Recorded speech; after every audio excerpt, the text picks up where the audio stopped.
everybody, and welcome back to Eggs, the podcast. But before we get started, I want to talk to you about our sponsor, Taylor Style. It's kind of crazy that we're already in March. The first quarter is almost over, which means that we're in the stretch where everything you said you were going to do at the beginning of the year either starts paying off or it doesn't. And for a lot of you listening, it's conference season, it's board meetings, it's investor updates, it's sales pushes, it's being in rooms that matter. And when you're operating at that level, there are only so many decisions that you can make in a day before your brain is just fried. And for me, that's one reason I love working with Taylor Style. I'm a subscriber right now, and every few weeks I get a box with hand-picked outfits chosen by a real stylist, refined by their AI, and the crazy part is they actually nail it most of the time. Stuff I would never go buy, but I end up wearing nonstop just because it works. Taylor is an AI-powered, human-refined menswear rental subscription. It's built for busy, ambitious guys who want to look sharp, but don't want to spend any time shopping, coordinating outfits, or dealing with laundry. You simply fill out their quick style profile, their AI learns your fit and your preferences, and then a real stylist refines the selections. Complete outfits show up at your door, you wear them, and when you're done, you send them back. There's no laundry, no trips to the mall, no mental energy spent staring at your closet before a meeting. It's one less thing on the list, and in March, believe me, when you're trying to finish the quarter strong, taking even one thing off your plate matters. If you want to simplify your life a little bit and still show up confident in the rooms that count, Eggs Show listeners can get 25% off their first month with code EGGS at taylor.style. That's TAELOR.style. Use promo code EGGS and take 25% off your first month. Taylor handles the clothes so that you can handle everything else. That's TAELOR.style. It's a smart system for people who are serious about execution. And now, back to the show. Hey, everybody, and welcome back to Eggs, the podcast. Today's special guest is Antonio Garrido. Antonio, let's talk a little bit about who you are and why we're talking today. Well, who am I? Gosh, that's probably only interesting to me and my mum. But I'm a leadership development coach. I'm a leadership trainer and serial entrepreneur, and I'm going to say thoroughly good egg all round, right? But I help people figure out what their maximum potential is and how to get there, whether that's for an entrepreneur, solopreneur, anybody really. So that's why I'm here. That's what I do. And we do that all around the world with some clients from one individual all the way up to multi-billion-dollar organizations. So hopefully I'll be able to impart a little bit of wisdom for some of your audience and help them along the way and help them figure out how to get a little bit closer to their potential. How does that sound? Sounds great. Sounds awesome. Can we talk a little bit about how you got into this? So well, a million years ago when I first came out of university, because I'm fairly ancient, I was an architect. So that's how I started the world as an architect. I was I thought that when I was in uni, I would come out and I'd be designing cathedrals and museums and airports and all of that good, sexy stuff. And a couple of years designing Mrs. Miggins's kitchen extension wasn't quite as fulfilling as I had hoped it might be. My parents my whole family really had always been entrepreneurs. My dad, that's why we have the taxing surname, right? He's Spanish, and he always used to tell us it's better to be the head of a mouse than the tail of a lion, and you should start your own business whenever you get the opportunity to do so. I like that quote. It happened into me as a child. As normal children ignore their parents enormously, so I didn't do that. And I just got onto the corporate ladder. I, more by luck than judgment, found myself working for some genuinely world-class, tremendous leaders in bigger and bigger and bigger and bigger organizations. I went back to school because one of my companies encouraged me to do so, to do, like a MBA type thing, strategic business management. And I found myself running what you chaps would call, like 4 Fortune 60 companies with thousands of employees and billions in revenue. And then I decided about 15 years ago that I ought to listen to my dad after all, and started a business development company in Miami. You can tell from the accent, I'm not from Idaho, neither am I from Miami, but grew up in the UK. Me and my wife were going to be empty nesters. We went to Miami, set up a business, and genuinely didn't know anyone, right? Not with no little black book of business. I knew my brother who lived there because he was working for AstraZeneca at the time. And we, again, probably more through luck than judgment, we built that into one of the largest sales training companies in the world. And I wrote a couple of books on the back of that. Then I wrote this book here, this third book, which was all about leadership. And I knew that I had learned from the best. I had tremendous experience coaching leaders as well. So I wrote that book, kept it separate from the other brand, and this business has also gone stratospheric. So I've been really, really lucky. And here we are today. And I've just been really lucky in that. So that's who I am. So architect turned sales trainer turned leadership coach, I guess. Yeah, no, it's interesting. It seems like kind of an interesting trajectory. It's funny because I actually began life as an architect too. So Nice. it's funny how far I've fallen, even though I still find I quite like architecture. But but as we start to progress through these, sort of through our career, one of the things that has happened, and we've seen this on more than one occasion, is this move from sort of like a role of somebody who's creating art or doing architecture or doing, some sort of thing like this, where it's kind of more self-driven, I guess. And then they transition into sales, and then suddenly their voice is being amplified across all this, in these different directions. And so I wonder if, as you started to move through your career, was there a specific time or a moment that made you switch, where you just went, you know what, sharing my message is important, and this is what I need to do? And I'm mostly asking selfishly, because in my case, the art and architecture and all that stuff was it was more about me and my ability to draft something or my ability to draw something. And then when we decided to start doing the podcast, it was really more about putting a voice out, right? But Mike has some sales training, so he's seen a lot of these kinds of things. But I'm very curious about just sort of that component of human. So I think, and it's interesting, I didn't know that you trained as an architect. I think a lot of people, a lot of leaders, not all of them, so there'll be a few listening that go, that's not me, but most leaders do so they want good things in the world and all of that kind of stuff. But actually, at the root of it, because it's the root of most things at any rate, is an ego piece, which is all about legacy, right? They want to build something that lasts. They want people to recognize the success that they've had, and they want to maybe even leave the world or even the organization a better place than they left it. Interestingly enough, so do writers. That's why they write a book. And I've got 3 books now on contract for another 2. So I think that's also to do with legacy, because that lives after we go. I also think art and architecture is the same thing, because we leave a building, we leave something behind. So, Freud has a lot to say about it. We won't go down that crikey rabbit hole of Freud and stuff. But, as we get older, this is going to turn into a big philosophical debate, right? We'll have to break the whiskey out and the cigars in a minute. But as we get older, you know how older people, what they do is they tend to diminish today, and they say things like, it was better in my day, in the good old, bad old days, right? In the past, what they do is they emphasize the past, they upplay the past, forgetting that they didn't have running water and inside plumbing, right? They forget all of that, right? Radiators and stuff, right? They had none of those, creature comforts, but they talk in the past as the good old days, and this wouldn't have happened in my day, and isn't the world a terrible place?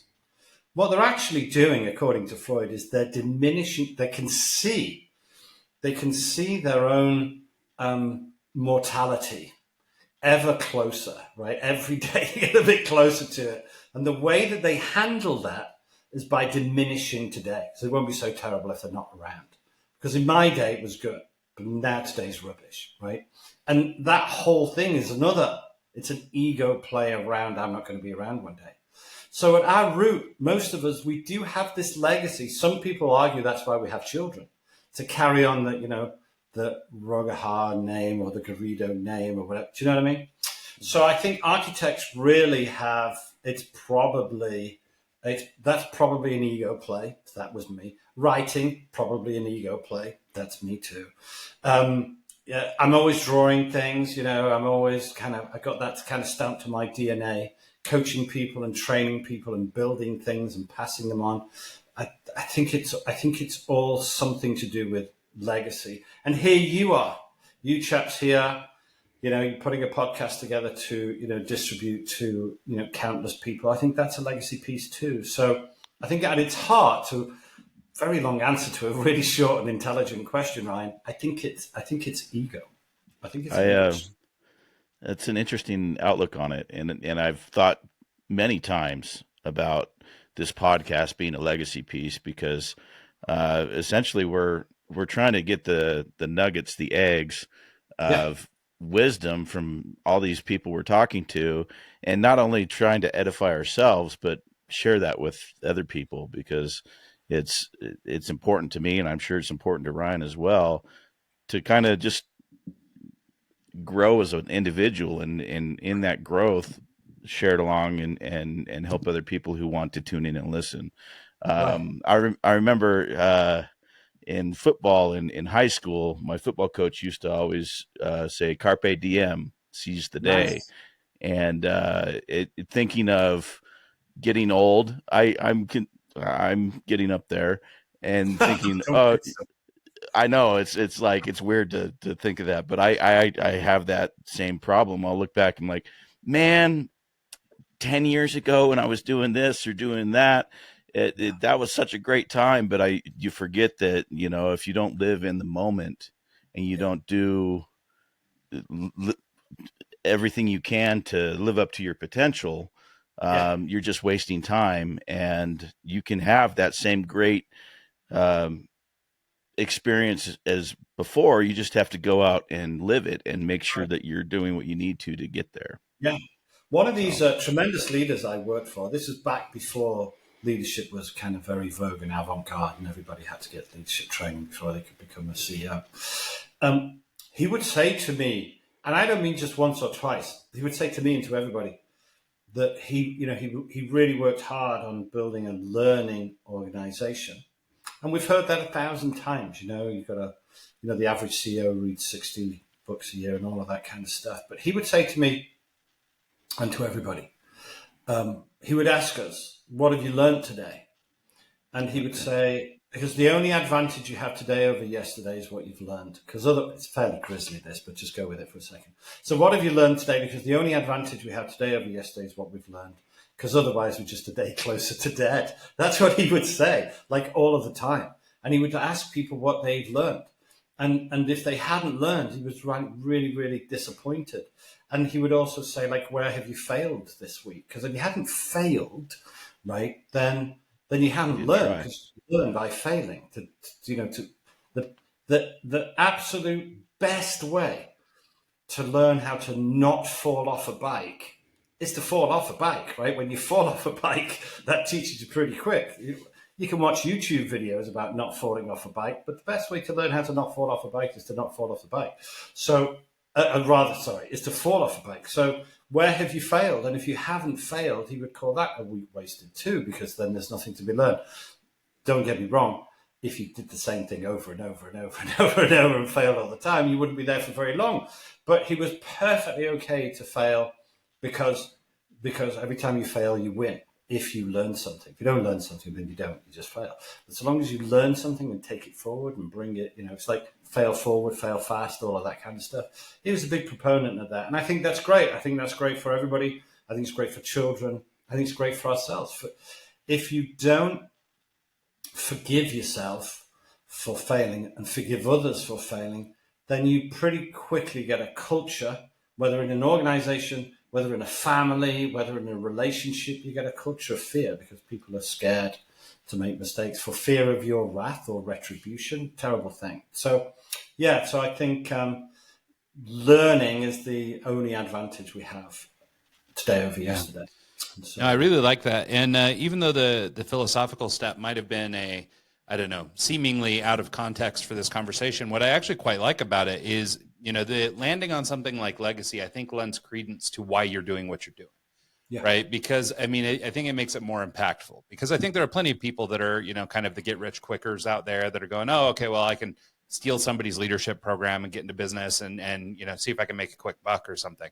And, in any career, there's always going to be folks like that. But I think hearing your story specifically and just sort of lending to it this idea about legacy and understanding that, it could be ego driven, but it really is more about this legacy. I think that is a point that Mike and I have landed on in a number of different conversations. And I think it adds like sort of a layer of credibility to you as a guest. So I really appreciate you sharing that. So, but with that, then let's kind of take a left turn and start getting into some of this leadership stuff. Yeah. So I guess maybe first things first, where do you find that people struggle the most as you start to, engage with somebody who's interested in taking your program or working with you as a coach or an expert? Where are you finding that people have the most trouble, initially, or what brings them out of the woodwork to hire you? Okay, so the biggest hurdle we always have to face is generally emotional intelligence and more specifically self-awareness. So let's just unpick that for a second. There was a piece of research done by the American Automobile Association or some other.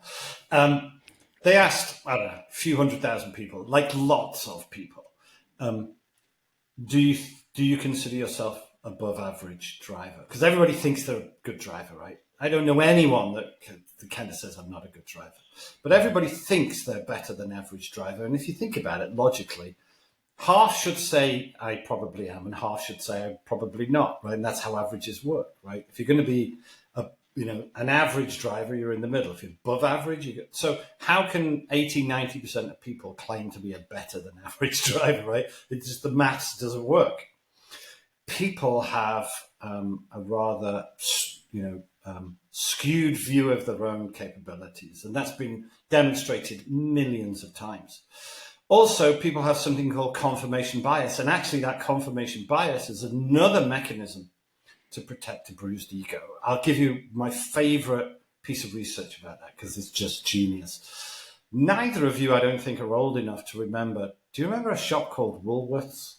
No. I know the name. I know of it from like old 80s movies. Okay, thanks. Old ladies movies. Thanks, I really appreciate it. Okay, so anyway, in the 60s, late 60s, I think it was Princeton, it may have been Harvard, they did a big research piece, and they went into Woolworths. And now I guess Walmart would be the Target, perhaps would be the equivalent. So you all know what those are. And they bought hundreds and hundreds and hundreds of pairs of white socks, right? And they split these socks into two. And they nailed one sock on one piece of the board and the other sock onto the other side of the board. So they got a piece of board, they painted it, remember, these are pairs of socks. They split into two, they nailed one on one side, nailed one on the other side. And on the left-hand sock, it said something like, washed in premium Tide liquid. And the one on the right-hand side, it said something like, washed in own brand powder detergent, right? Something like that, right? Got it? And they went out into the world. Remember, this is a pair of socks that they split. They went out into the world and they asked people, and they said, which sock is whiter? The one that was washed in premium Tide or the one that was washed in own brand budget powder? Meanwhile, they haven't even been washed. Right. Anyway, yeah. So, and the question was, which sock is whiter? So, let's be generous and try and assume what most people said. What do you reckon, Mike? I would say they all went with the premium one just because of the word premium. Right. It's a branded product and all of that kind of stuff versus, budget powder, right?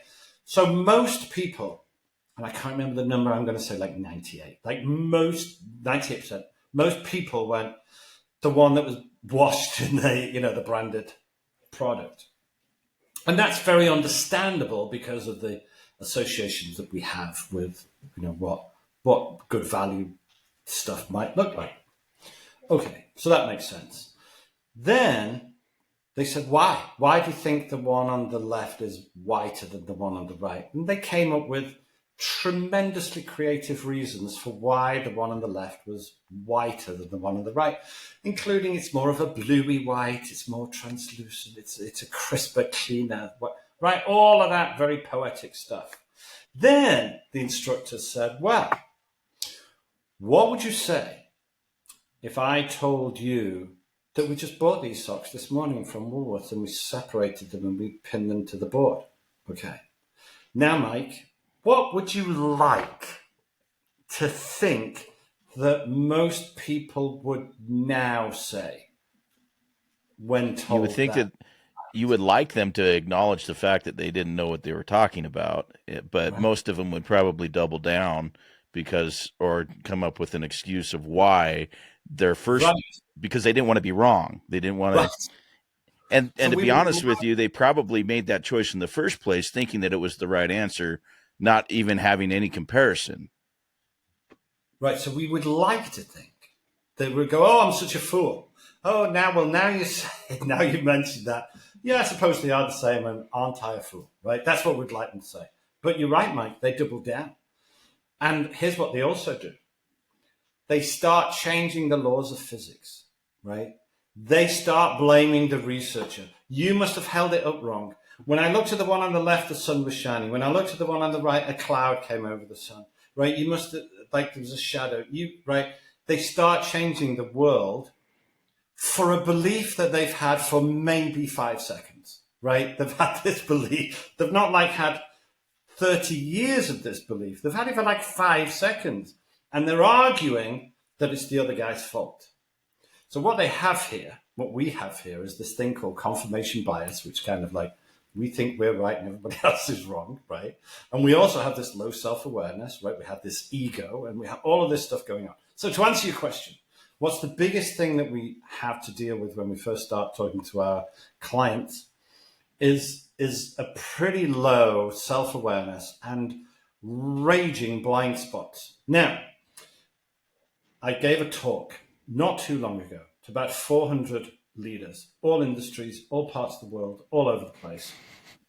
And I said, by a show of hands, please, who here has no blind spots? Right? They were all leaders, so who here has no leadership blind spots? But the principle is the same. By a show of hands, who has no blind spots? Now, thankfully, nobody put their hand up. I think a couple were tempted, but they looked around the room and nobody else did, so they didn't. So nobody put their hands up. In other words, everybody recognized that they had blind spots. Terrific. Great, says I. Everybody recognized that they must have blind spots. Maybe they haven't considered it before, but they recognize that they probably had them. Great. Now I said, could everybody just take a moment and write down what your own particular blind spots are? And now we have a problem. Because they don't know what they are. If they knew what they were, they wouldn't be blind spots. So we all have blind spots, but nobody knows what they are. And no one's going to tell them. Because here's what never happens. I have led businesses for many, many, many years. Nobody has ever come to my office, knocked on the door and says, "Hey, Antonio, have you got 5 minutes?" "Sure." Say, "Come down, sit down. What's on your mind?" No one has ever said, "Well, I've been watching your performance over the last 6 months or so. I just wanted to let you know that I think you're the worst leader I've ever worked for, dreadful in every single regard. I think this is awful, that's awful." It's never happened. I've never done it. I've said it about people, but to other people, I've thought it. I've never gone, right? Because it's hard to tell someone they got an ugly baby, right? That's hard to do, especially if you're the ugly baby that they're talking about.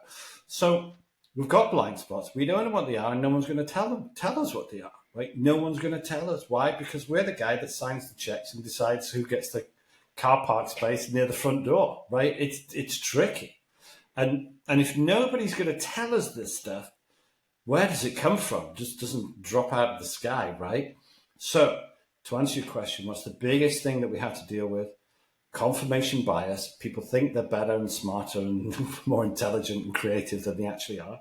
They've got blind spots that they're not aware of. Self-awareness is low. Emotional intelligence is in the toilet. And that's some stuff that we have to deal with kind of before we get going, or at least get them to recognize that when their mother sat them on their knee when they were 3 or 4 years old and told them that they were the most intelligent, creative, handsome, gorgeous child in the history of the universe, like the mum wasn't lying to them and she meant it, but maybe she was a little bit biased. And as Woody Allen said, the comedian, if you know who Woody Allen is, if it's not one thing, it's your mother, right? I think your mother's got, a lot to do with all of this. So to answer, again, very good short question, very long, poor answer, but all of that stuff we have to get over so that they have enough professional humility to kind of, pay attention to some of the stuff that we're trying to. So how do you, when you're coaching someone, what are some steps that you would take to help them address those blind spots and get over that?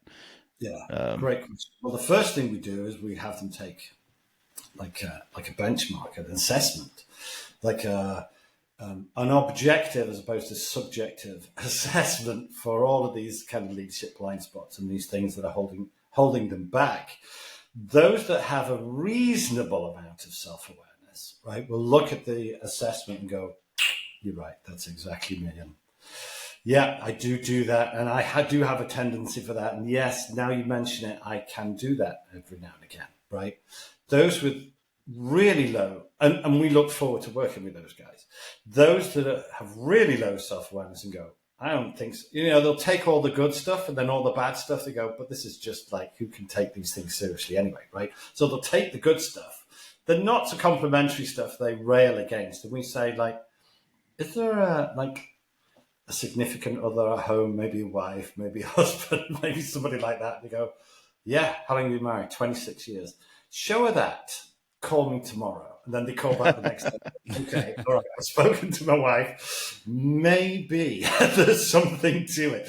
So the first thing we do is, we're a little bit like the doctor. We wouldn't prescribe without first doing the CT and the MRI and the X-ray and take the blood test, right? So we have to do an assessment. And if somebody says to us, well, can you coach us in our team? But let's not bother with the assessment, right?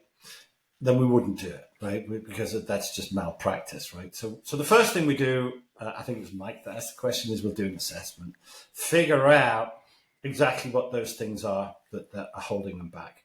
Next thing we do, Mike, and this is the unpopular, if you think that was unpopular, get this. So then we make them journal. If they don't journal, we won't coach them. Right. So 25 years ago, one of my bosses came to me and said, hey, and I'd just been kind of promoted to a position that really was it was political that I got the role. I wasn't ready for it by any means, but it was just expedient at the time to give it to me and not somebody else. But anyway, about 3 days into the job, there was a note on my desk to go and see when I thought, I've been rumbled. I'm going to get fired, right? I've realized that I'm not the guy for the job after only 3 days. And went into his office and he said, hey, question for you, Antonio. Do you journal? Now, I didn't journal at the time. So I said no. And he asked me why. And the only thing I could think of at that particular point in time, because I'd never ever considered it, I said, well, probably because I'm not a 16-year-old Victorian schoolgirl, because I didn't know who else might do that sort of thing intentionally. So he said, well, okay, go and find the 8 most successful people you can in any walk of life and find out whether or not they journal. Now, my coach now, because I have a coach, because how can I not have a coach if I espouse the strength of having a coach, right? So my coach coaches presidents of countries as well as presidents of companies, right? And if they don't send him an image of their journal for that week, he won't coach them, right? It's like, because it's just a condition of the game, right?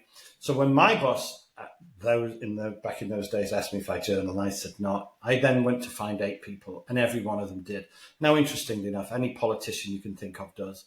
Any leader of any organization, anybody, all of those successful guys journal. And if you Google, there are other search engines available, the benefits of journaling, you're going to get billions with a B, not an M, billions of reasons why people should journal. And everyone that you can think of in sports, in business and entertainment, successful journal. And you got to say, coincidence? Well, you decide. But anyway, back to the point. So go ahead. So when there's different forms of journaling, you can turn on a camera and you can like talk to yourself. You can actually write it by hand. You can type it. You can read it into a microphone and have it, type out for you.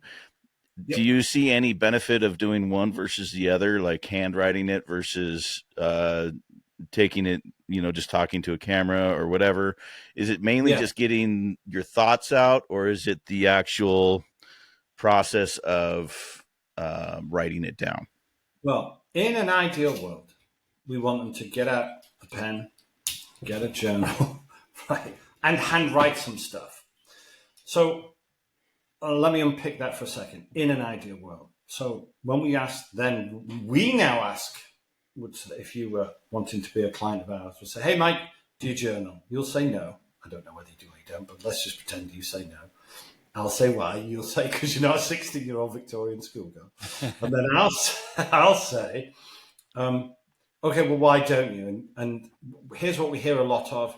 We don't know what to write. We would do it. We know it's good. Everybody kind of talks about it, but we don't know what to write.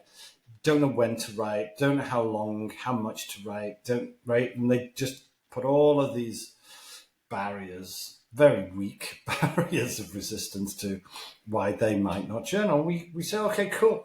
We'll tell you exactly what to write every day for the next 2 years, how much to write, and we give you a guided journaling path that follows, write 30 words on this, write 50 words on that, write 20 words on this, right? And we give people what are some of those things you have them write? What's that? Sorry? Like, if you have a guided path to getting someone into it, what are you having them write? Give me some examples of talk about your day, talk about your bit. Because when I think of journaling, I think of the 16-year-old Victorian girl. He liked me. He smiled at me. That's what. Well, so what do we have them write? Well, it starts off basic and it gets really advanced. So let's just go off a basic. And you don't have to have us do this. So here's what I'd like all of your listeners to do.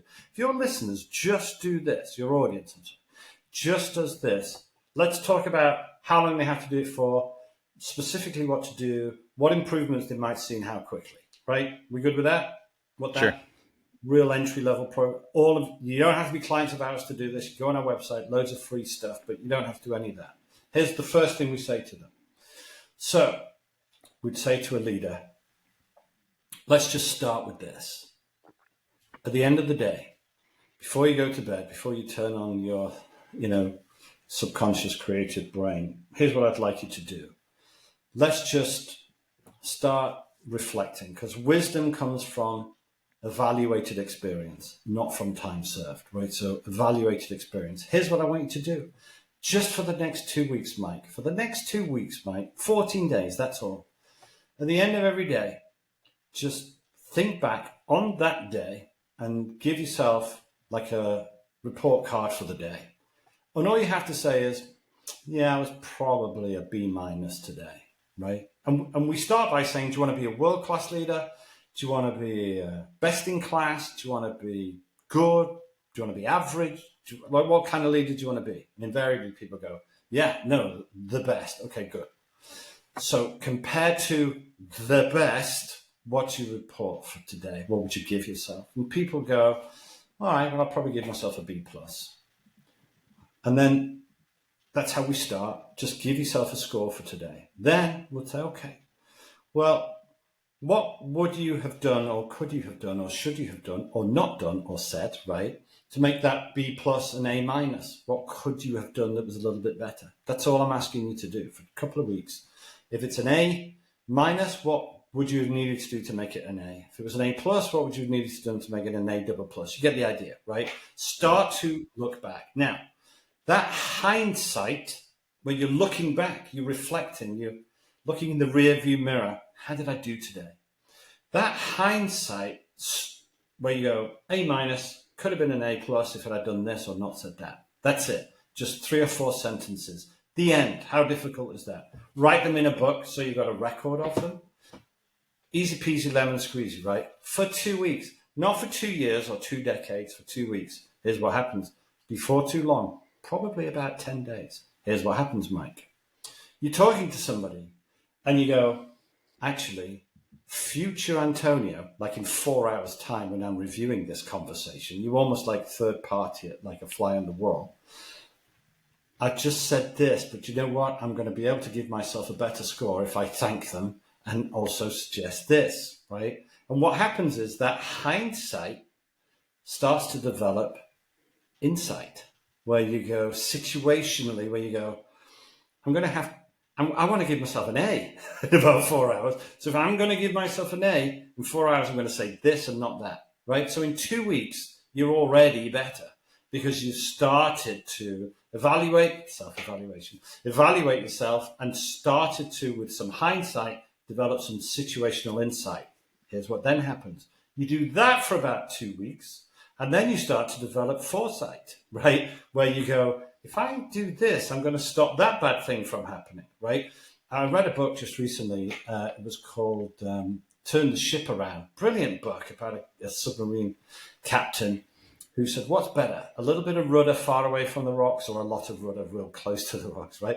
So what happens is we start to, that hindsight, which leads to a situational insight and then starts to lead to some foresight. You start predicting things, right? And you can start to give yourself good scores for those things.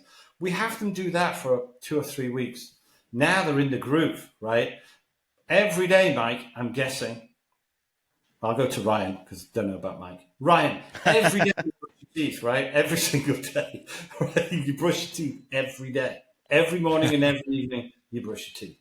What, even on your birthday? Yeah. Thanksgiving? Yeah. Christmas Day? Yeah. Rosh Hashanah? Yeah. Hanukkah? You brush your teeth every day. There probably hasn't been a day since you were 6 that you haven't brushed your teeth. Or if you have, it's incredibly rare. It's like rocking horse poo, right? There are no days when you don't brush your teeth. Well, if you can find 5 minutes in the morning or 3 minutes in the morning to brush your teeth, 3 minutes in the evening to brush your teeth, and you wash your hands before a meal, and you pick up your socks, and you do, right? There are things you do. And when you're a leader, baked into that is a responsibility to develop yourself, because when you develop yourself, you develop your people. When you develop your people, you develop your business. You future-proof yourself, your people, and your business. It's the gig. It's like when you're a parent. Have either of you got kids? Yeah, I do. How old? I have a 17-year-old and a 13-year-old. Okay. And it's funny listening to you describe all this stuff because I think about the conversations I'm having with my kids every day, which are brush your teeth so that you don't get cavities down the road. Right. Clean up your room so that the house is clean for this week. Or the big one that happens every week, we do our weekly house cleaning or whatever. And it's like, hey, put your phone down and hammer out the vacuuming. You'll be done in 20 minutes. Right. And instead they stare at their phone and it takes them all day. Right. It's like, you guys hate cleaning or do you love cleaning? I can't tell because, and so, but we do a lot of this kind of thing, which is do a thing now for the future. And, it's funny. My son is working on becoming a long snapper for football, and he wants to go to college being a long snapper playing American football. And, so he's doing all these camps and he's, working with trainers and doing all these things to improve his score so that he's more eligible for scholarship and things like that. Right. So he's really starting to get to an age at 17 where these things are starting to click for him, right? Where he's going, oh, okay, so the work I'm putting in this week, it's not going to make me better next month, but in 3 months, I'm going to be really good. And, and so he's starting to get some of that foresight. And it's interesting, as you're talking about it, because there's plenty of adults I know that should know this by now. and don't. And that goes for, leadership folks as well as, just Yeah. your run of the mill human beings. Yeah, I think, when you're a parent, baked into the gig, because I have 4. Now, there were many days that the last thing I wanted to do was change diapers, many days. But you change diapers, it's the gig. When you're a parent, you change diapers. You feed them, not just when you feel like it, but every day, because you got to feed them, because that's baked into the gig. Baked into the leadership gig is you have to develop yourself and your people and therefore your business. You have to. And if you're not interested in self-development and you judge everyone by their actions, but you by your intentions, right? If that's the kind of leader you are, then we don't help those people. But it's the ones that go, I have a responsibility to future-proof me, because what got me here won't get me there, right? Because the world's changing so much. So that, Marshall Goldsmith, that genius, other leadership coach, I'm not saying I'm also a genius, but the other leadership coach, Marshall Goldsmith, who is a genius, right? That whole principle of what got me here won't get me there. We have to skate to where the puck's going to be, right? Because if you always do what you've always done, you'll always get what you've always got. And imagining something else, as Einstein said, is do the same thing over and over again and expect different results is madness. So we have, as leaders, as managers, as parents, we have a responsibility to be the very, very best that we can be and help people as much as we possibly can. And journaling, which helps that self-awareness, because no one's going to do it for us. No one can do it for us. You can't brush your children's teeth. They can only do it for themselves, and no one can brush your teeth. Only you can do it for yourself, right? So that journaling, and coming back to Mike's original question, when you write it, and I don't care if you're going to record it, have some kind of AI transcribe it, just start. Just make an imperfect start and course correct along the way. When we tell people, yeah, we've got an app, right? We're all very, very modern. We're like a Bentley, right? Classical styling and classical themes, but we still got anti-lock brakes and GPS, right? But just start, make an imperfect start, course corrector on the way, and before you know it, they're all asking for leather-bound journals, fountain pens, and all of that kind of stuff. Now, I know instantly a lot of your people have turned off, and I'm not saying that's a condition, but journaling is a condition of employment because and I think that journaling is indicative of something bigger, right? So, I mean, journaling is how it's manifesting, but really what we're talking about is raising awareness, being thoughtful and purposeful in the things that we're doing. I mean, there's more, I mean, like I say, journaling is the manifestation, but I mean, there's this global problem, which we've got to do, which is if you hope to be a good leader, if you hope to be a good parent, if you hope to be a good friend, if you hope to be a good dog owner, you need to have some awareness of your situation, and you need to have some willingness to put in the work, and I think that journaling is one of those things that maybe doesn't come naturally to everybody, so it kind of imposes these thought processes on. And I've never responsibility for what's happening to you. I've never thought of journaling as that. I always thought of journaling as just putting your thoughts down on paper, but the actual thought process of putting it on paper and thinking of it with the thought of improvement of what I could do better the next day, and the self-awareness portion of it, that's the critical part. I've always kind of had those meditation moments where you're like, when I'm working, I usually will like either have earplugs in and just be quiet and thinking the whole time. And that's kind of been my form of that, but I've never actually written it down with that thought process in mind. It changes the whole game. Yeah, it's like meditating on paper. It's just being intentional about kind of leader person that you want to become. And then you can easily become that thing. It feels like a much harder slog than it actually is. People tend to, when they, you'll be staggered at how many people we start to work with and we say, do you have your core values written down? And they don't. We ask them what they are and they don't know what they are. But then when we do a simple 5-minute exercise, and again, it's on the website, they figure out what they are. And as soon as they know what they are, they can then be intentionally true to those things. We ask them what their goals are. You know, if anybody here has people that work for them that's listening, can hear my voice right now, if you've got people that work for you and you don't know what their top 3 personal goals are, you can't lead them, because until you can tie their personal goals to corporate goals, you can't motivate them. So if you can just do one thing tomorrow, spend a bit of time with your people and tell them what your bucket list looks like, and then have them. There was a lady that was a client of ours, and she was telling us how difficult she was. She was a lawyer, because she didn't want to solicit, and so she didn't want to make cold calls and things like that. And we told her, you got to do that, it's part of the gig, right? When you think about the most successful lawyers, compare them to you, because you've just got past the bar and you just hung your shingle, and right, it's just you. What more law do the most successful, largest law firms know that you don't know? What laws were they taught in Harvard that you didn't get in Miami-Dade College, right? For example, right? They don't know more law than you know. The reason they're successful lawyers is not because they were taught better laws, or they were taught all the shortcuts or the stuff that you don't know. Your student loan isn't big enough to know the real good stuff, right? They kept that for the ones that paid a lot more money than you did. That's not the case.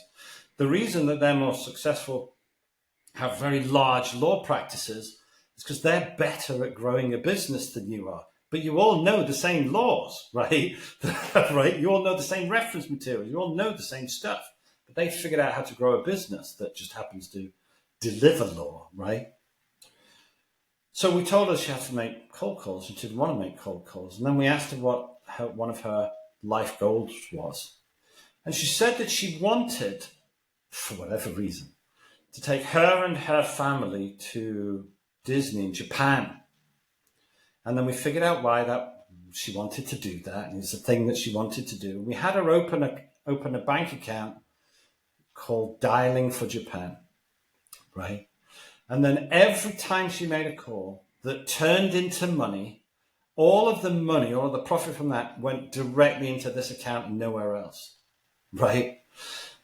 She's been 3 times with her and her whole family to Japan based on. So what we did was we connected what it was that she, right, was about, and that's, so if there's anybody here listening that manages or leads people and you don't know their personal goals, then you can't meet them. So come back to what are your goals? What are your personal goals? What are your life goals? What are you trying to achieve? Right? Start writing stuff down. Where are you going to write this? Well, in your journal also. And there's a million things we ask you to consider to help you improve. Sorry, you were going to say something, Mike. I have personal life experience with cold calling. Ryan mentioned earlier that I kind of have a background in sales. I haven't for a long time, but at one point I was a loan officer, and our entire income revenue was from cold calling. I would call. I had a list of people that I was given daily, and I would call them on the phone, and I would eventually get to the point where I would refinance their house through a cold call, and try and get that now from people, where you're calling and trying to get personal information over the phone for a refinance purpose. It just doesn't happen. Everyone's been trained to ignore A, incoming calls, and B, giving any personal information out over the phone. So you can, even back then, this was in 2006, it was hard enough to even get people to start talking about a refinance, let alone give you their information to be able to do a refinance over the phone. And it's a numbers game, really. It's a matter of just continuing to do it and continuing to do it. Yeah. I even at one point did door-to-door sales, and it teaches you a lot and how to A, talk to people, and B, build a rapport with them to where they're actually like you and will buy from you eventually. And I love that opening a bank account to where that money in particular, any outbound effort that you make goes into that because it solidifies it. Yeah, good. I mean, it doesn't just have to be, that was just using that as an example, right? But Yeah, no. yeah. So listen, and there are those that will say, I don't want to make cold calls. Okay. If the reason is legitimate, terrific. Spend an hour a day on LinkedIn because all of your clients are in there, right? So do that instead. Networking event. There's a million things you do, email campaigns and all of that kind of stuff. So, but anyway, the point being that this doesn't just work for salespeople. The principle works for everybody, right? So, yeah, and your journaling is just a place to think. You'd be staggered what improvements can be made. And Ryan will understand this probably more than anybody else because he was an architect like me. I spend days drawing things, right? This is today's kind of model. I was modeling some stuff and explaining when you can, one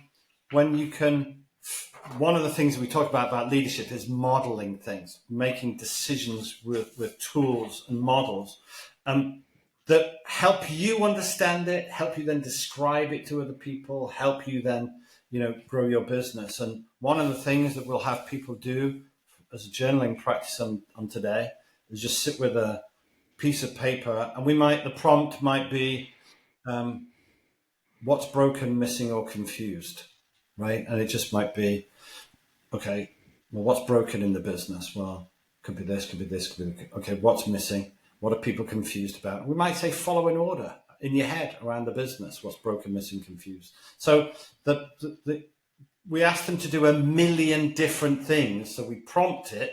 So we take the heavy load out of it. And then all they have to do is then apply it. Here's what we then do. Here's what I think is maybe the most important thing, Mike and Ryan. A year later, we assess them again because we tell them where they start, and then every year anniversary, we assess them again. Because if we can't demonstrate, that they're making progress, then we shouldn't be doing what we're doing. So we constantly, we assess them, we show them their biggest issues. We'll arm wrestle about what they need to do about those things. We set them off on that journey, and it's unique to everybody. We have them be very focused on that, and all of our coaches know for each of the people exactly what they're working on, as well as the day-to-day stuff, right? So we work a lot on helping our leaders do two things. We got good leaders know how to light fires under people, and great leaders know how to light fires within people, right? And so sometimes we've got to light fires under people, including ourselves, and within people, including ourselves, and we figure all of that out. And then we go, okay, here's what you're going to do for the next 3 months, and here's what you're going to do for the next 3 months, right? And get them doing all of that stuff. They invariably, if they make it past about 20 days, they never stop, right? And every year we measure them, give them 3 new things to think about, because it's better to get 3 things nailed than trying to approach 50 things and get them all screwed up. That's one of the problems with TikTok and YouTube and all of that. Shortening attention spans. So one of the things I just kind of want to summarize some of the stuff. We're starting to get near the end here, but one of the things that I'm really hearing in what you're saying, and like we were talking earlier about journaling being sort of the manifestation of taking time and being intentional.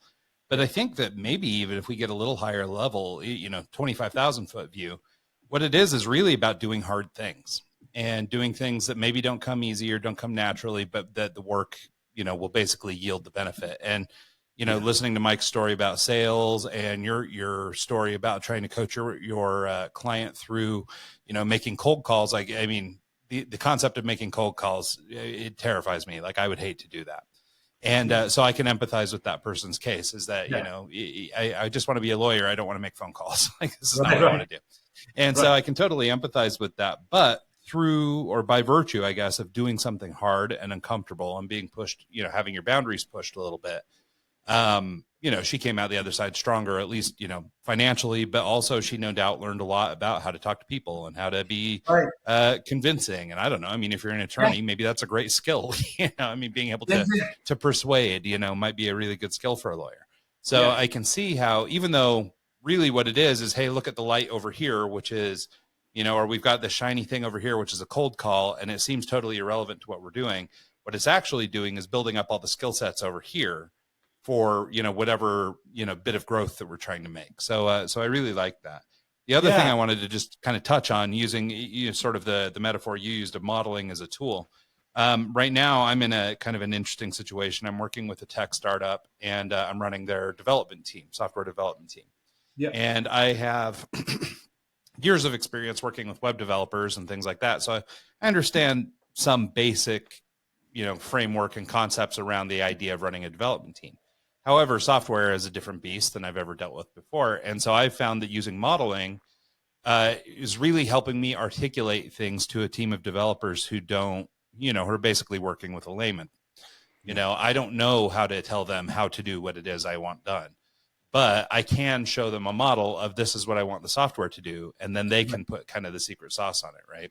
So by being able to give it to them in a way that is fundamental, if my UI or my design or my concept is working, then they will have a software solution for it. And we're able to bridge that gap between my technical knowledge and their, knowledge of sort of front end or user experience, and, come together as a team, even though, as, from a technical standpoint, I'm not the world's number one software leader.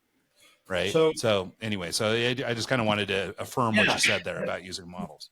2 points. First of all, to the first point, you're exactly right. And everybody knows there is no comfort in your growth zone and there's no growth in your comfort zone, right? So it's about doing the uncomfortable things that you have to do, like it's baked in. As far as your development team, sometimes we'll talk to a prospect and they'll say, well, what do you know about sticking the non-stick to the frying pan, as an example, right? And I know zero about sticking non-stick to frying pan, right?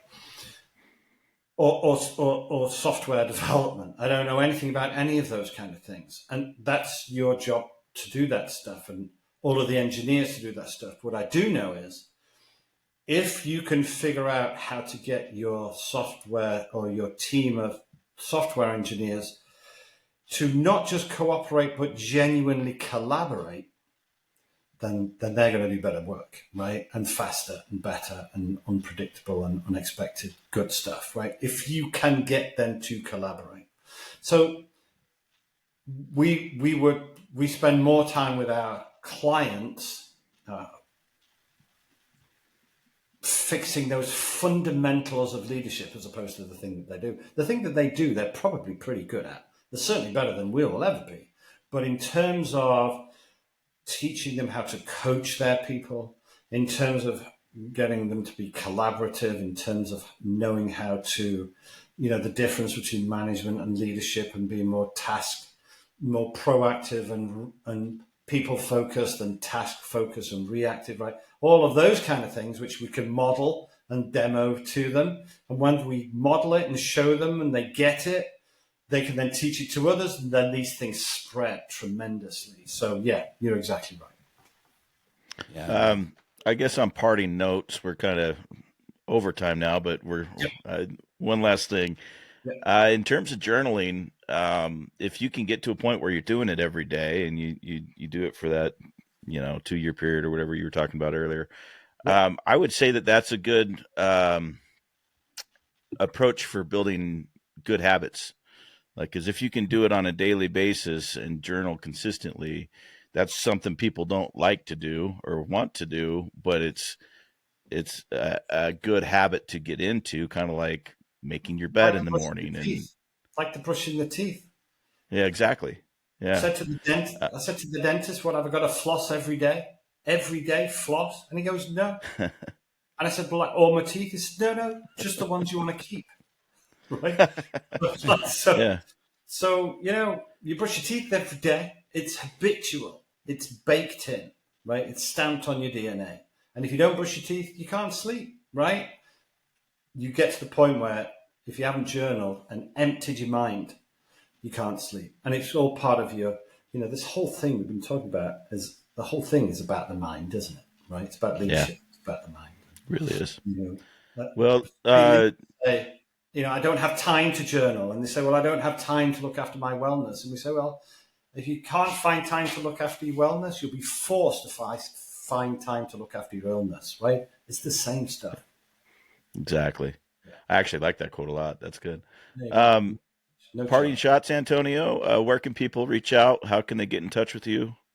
So I'm very contactable. Antonio so it's Antonio at My Daily Leadership, all one word, mydailyleadership.com. Send me an email. We'll have a chat. Or go to our website. Loads of good stuff there. All the W's, mydailyleadership.com. Read the book. Go on Amazon. It's available in all the formats. I even, this third book, I narrated that myself. So if you want to hear more from me, go download that. Or Kindle, electronic, paper's always good. Love it. That's awesome. Well, yeah, thank you so much, Antonio, for taking the time to talk with us today. I think this is really important stuff. And I mean, we spent a lot of time really on one or two big habits, but I think that those core changes, if implemented by people in our audience or even ourselves, I mean, I don't journal and probably could benefit from it. And so, yeah, I know. I mean, I do handwrite everything. Like I have notes for days. So, I mean, I kind of journal in that sense, but I'm not very purposeful about it. So I think there's some room for me to improve too. So I think that's great advice, and I really appreciate you taking the time to share. You're very welcome. I hope you do. If you struggle, let me know. Thanks. Absolutely. So, and thanks so much to everybody who tunes into the show this week and every week. We'll see you guys next time.